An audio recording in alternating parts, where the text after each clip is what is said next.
Right.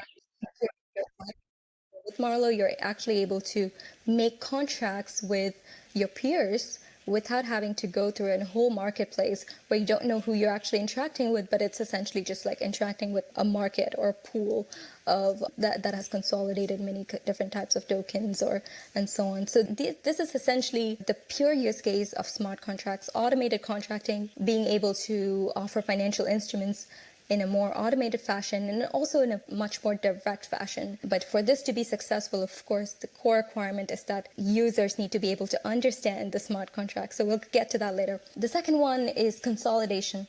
Now, we can see that in a lot of DeFi protocols today, as well as in the overall DeFi market, it's a very fragmented experience. Almost all of these products, they only specialize in offering one kind of service. There is one DeFi product that only offers lending. There's another DeFi product that might offer swaps, and it might also offer validator rewards and so on. But always it has been fairly fragmented so far.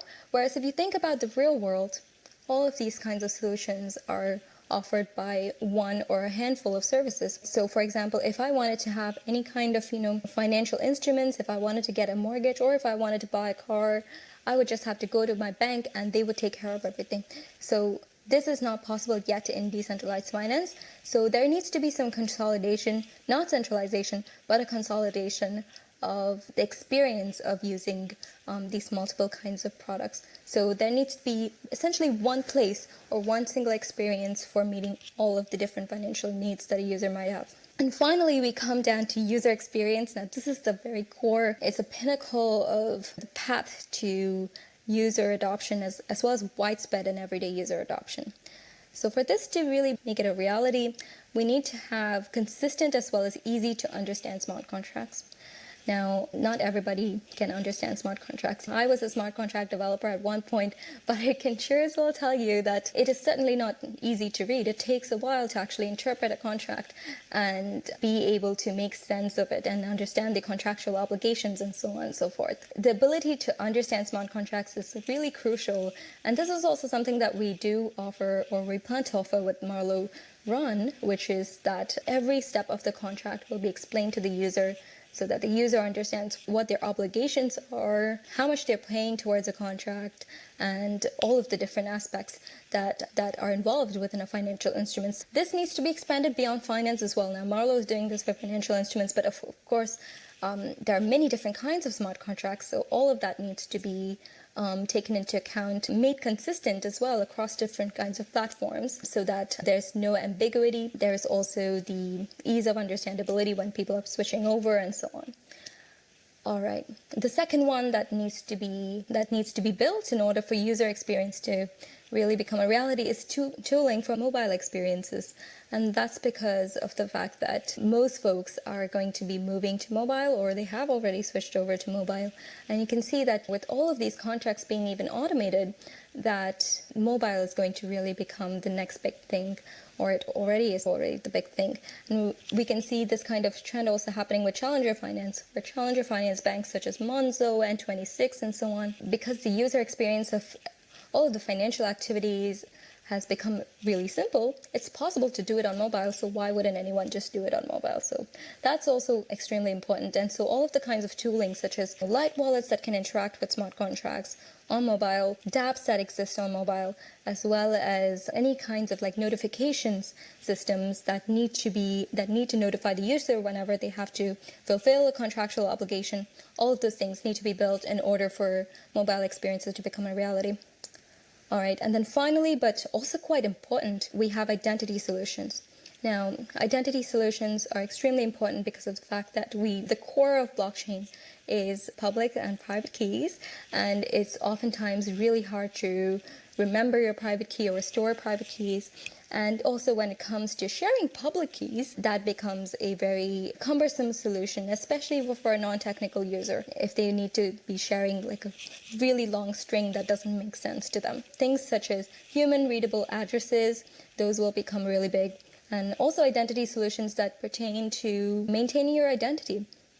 So things such as if you were to forget your private key, how can you account for that? Is there some sort of social authentication system? And those kinds of solutions. All right, now the second aspect that we're going to talk about today is product. Now within product, we have many different aspects. Now the first one I want to talk about here is modularity and composability. Now, at the heart of all of this is that we are building all of these different solutions in an open source fashion. And because of that, modularity is also very important. Because with modularity, what we're able to do is we're able to build very basic and simple building blocks, which are essentially the most basic economic protocols that can be repurposed to build more hyper exotic or more complex financial instruments. So what I'm proposing here is that like the most simple and basic economic protocols need to be built in the base layer, and then following on from that, those can be composed in order to build more complex financial instruments. And so really following on from that is composability, where you have something very simple like a bonding curve and another simple aspect or a very simple economic protocol like a prediction market. When you combine them together, then you can get a continuous funding mechanism that can be used for social impact projects. Now, these are essentially risk-adjusted bonding curves that we were also talking about earlier. And if you look them up, you can see several use cases for those. They've also been applied in projects in India and so on. All right, the other one is you have a very simple economic protocol such as liquidity pools that exist within DEXs that offer swapping capabilities. And then if you combine that with credit, the ability to borrow on leverage, as well as trade using that borrowed amount, then you're able to create margin trading capabilities. So those kinds of building blocks, being able to combine different kinds of simple instruments, financial instruments, to build even more complex and hyper exotic financial instruments, those are really key when it comes to the development and the flourishing of the ecosystem. And the way that open source really ties into this is because of the fact that, of course, if everybody is going to be building all of these components, there's going to be a little bit of redundancy. So in order to avoid that, let's just build the most simple building blocks so that whenever somebody else comes into the ecosystem, they can basically use that in order to build more complex financial instruments. All right, the other one that we want to talk about here is interoperability. Now, this is something that we also talked in the previous session with deep interoperability, right?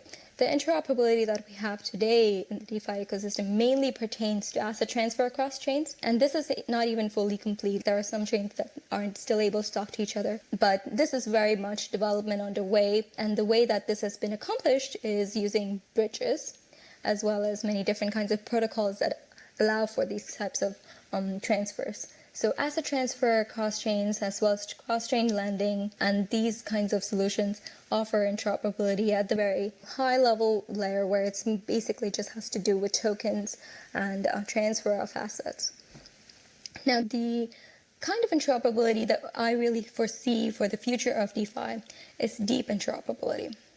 Now, with deep interoperability, we have things such as contracting across different chains. If you have a contract on one chain, will you be able to interpret that contract on another chain and have this kind of cross-chain smart contracts?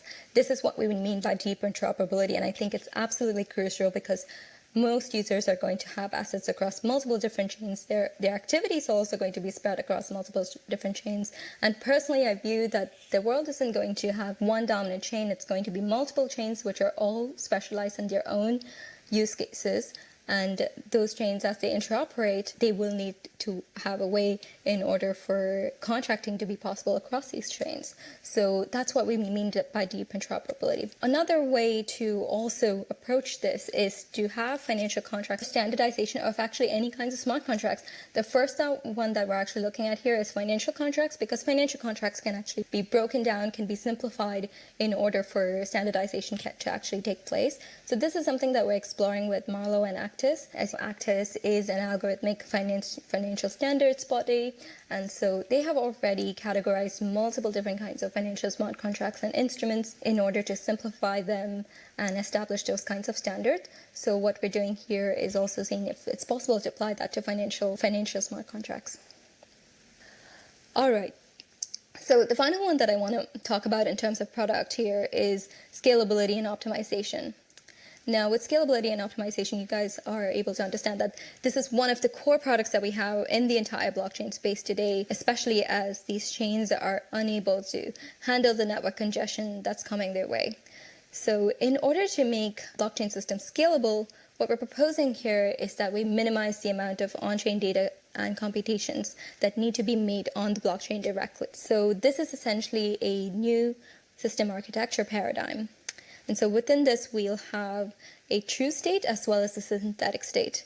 A true state is essentially the state that exists on-chain, and it's comprised of all of the state variables, where each state variable is computed as well as updated on-chain with every single state change or block. So you can see that the update frequency is with every block, so it's very frequent, and it also gets stored on-chain, right? And what is happening today is most of the dApps are built in this way that all of these computations actually happen on-chain, as well as all of the data gets stored on-chain, and very little actually happens off-chain.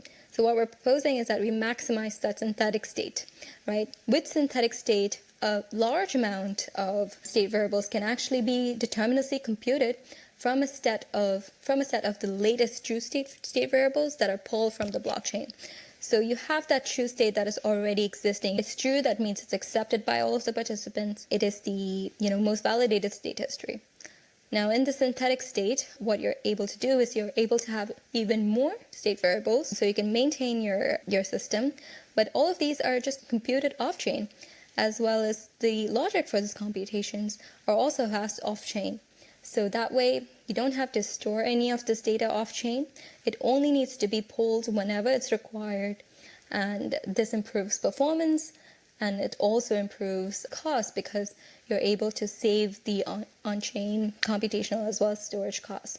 So by maximizing synthetic state and true state ratio, this is able to be achieved for all kinds of dApps. The second one that I also want to touch on here very quickly is time locks for contractual obligations. So this is something that we have in Marlowe, and we're able to do this as well. It's one way in which we're also able to offer more security for the smart contracts, but time locks really help because that way, if the contractual obligation is not met by the user within a given time, then that contract might fail.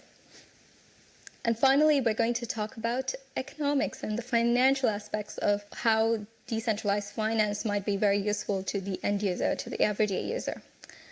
Now, the two core things about economic aspects here are problems that end users have around stability. So this involves things such as the core functions of money. So earlier we touched on the core functions of money, which is that money needs to be a unit of account, as well as a store of value, as well as a medium of exchange. And if all of those three functions are decently met, then money is essentially fulfilling its role. However, what we are seeing with a lot of cryptocurrencies especially is that they're highly volatile, so they are not exactly satisfying that requirement of being mediums of exchange. If they're highly volatile, then there's no notion of a stable price for a particular asset. So you can imagine that since one of these core functions of money is not satisfied by the cryptocurrency, that these haven't been very useful in a ton of use cases that we are able to execute in traditional finance today. So in order to account for that, we have things such as stablecoins. And now stablecoins are quite useful when it comes to offering things such as lending and credit as well, because over time we can have that kind of stability or that kind of guarantee that if you are going to be borrowing in this amount of coins, then you will be able to repay some interest on that same amount instead of those kinds of baseline currency prices varying too hard. So stability is also very important when it comes to making economic sense for these products to exist within the decentralized finance market. The second one that we want to talk about here is cost. Now, as you know, that as more people are onboarding the blockchain and more of the network is being congested, costs are becoming quite high because of the fact that more and more people want to be sending their transactions at higher speeds, performance deteriorates, and costs also become really high. That's one aspect. The second aspect about cost is that costs also vary heavily over time, and that's because of the different levels of congestions that happen over different points of time, but it's also because of the fact that the underlying change in the price of the token itself. So these two have many kinds of, or introduce many kinds of uncertainties when it comes to contracting anything on chain. So in order to account for both of these problems, what we're proposing here is insurance services. Now, insurance services will be able to offer guarantees that if a transaction exceeds this amount of cost, then the insurance service might come in and cover the excess amount and so on. So this is also an idea, the incipient idea that we're exploring with Marlowe, because we really want to make Marlowe be useful for the everyday user.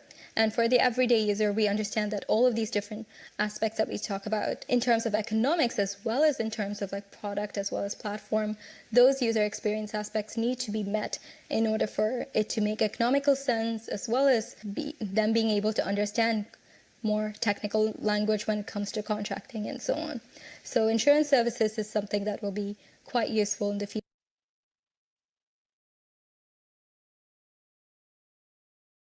Today's first day of the digital summit, and it's end up with Sebastian Borge, Amrita Sethi, Pranav Maheshwari, Tejas Chopra, Visa Kivian, Jeremy Rosa, Alex Melinchuk, Felix Mago, Joel Dietz, and Shruti Apla.